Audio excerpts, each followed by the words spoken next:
Kemudian saudaraku yang dikasih oleh Tuhan. Yang kedua, yang dimaksud dengan penyembahan, memberikan penyembahan yang paling tinggi kepada Tuhan adalah dalam rentang waktu ini kita harus memberikan penyembahan yang paling tinggi kepada Tuhan. Yang kedua adalah dalam hal ibadah.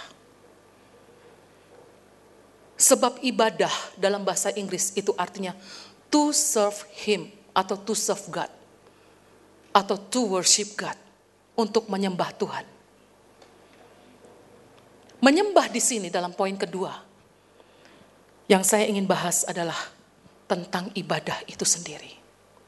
Menjelang ke Yesus dalam rentang waktu Yesus naik ke surga dan Yesus datang yang kedua kali. Apa yang harus kita lakukan dengan ibadah kita sebagai bukti kita memberikan penyembahan yang paling tinggi kepada Tuhan?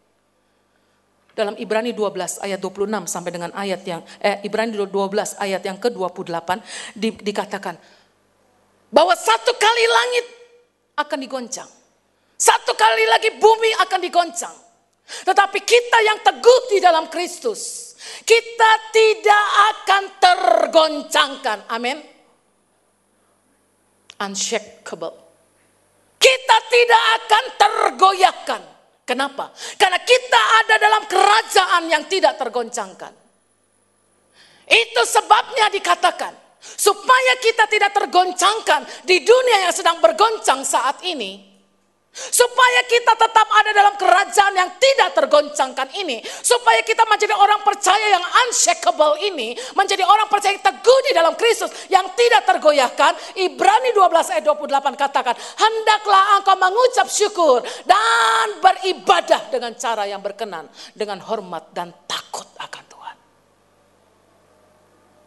Berapa banyak sekarang orang Kristen ibadah si ibadah, ke gereja sih ke gereja, tapi sesuai keinginannya sendiri. Datang suka-suka, pulang suka-suka, dengar firman suka-suka, mau nyanyi suka-suka, mau tepuk tangan suka-suka, mau gak tepuk tangan suka-suka.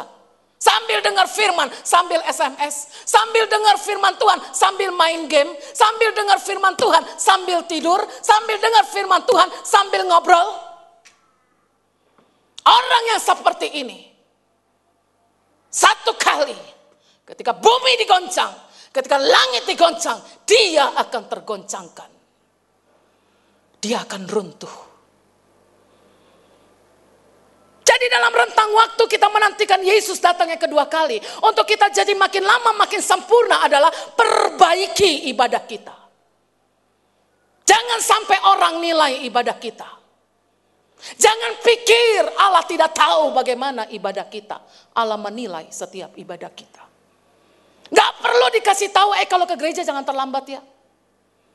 Gak perlu dikasih tahu, mau ibadah handphone di silent atau dimatikan, gak perlu dikasih tahu sebenarnya.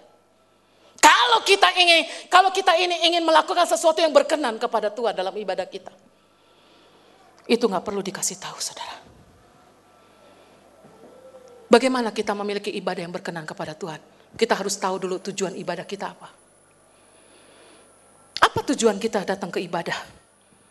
Bukankah tujuan kita ingin menyembah Tuhan? Amin. Saudara datang ke gereja untuk apa? Untuk lihat siapa pendetanya yang khotbah. Engkau akan kecewa. Saudara ke gereja untuk apa? Untuk lihat siapa song leadernya, siapa pemain musiknya. Saudara akan kecewa.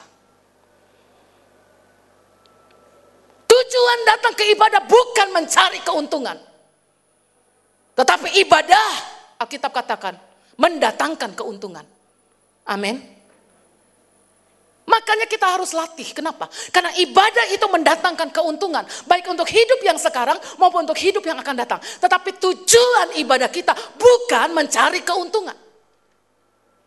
Kita harus memiliki, saudaraku, tujuan ibadah yang benar. Kita datang beribadah, kita datang ke gereja hanya untuk menyembah Tuhan. Gak peduli yang nyanyinya fals, gak peduli mungkin musiknya gak benar, gak peduli yang khotbahnya mungkin keras atau yang khotbahnya lembek, gak peduli. Yang penting aku datang, aku ingin menyembah Tuhan.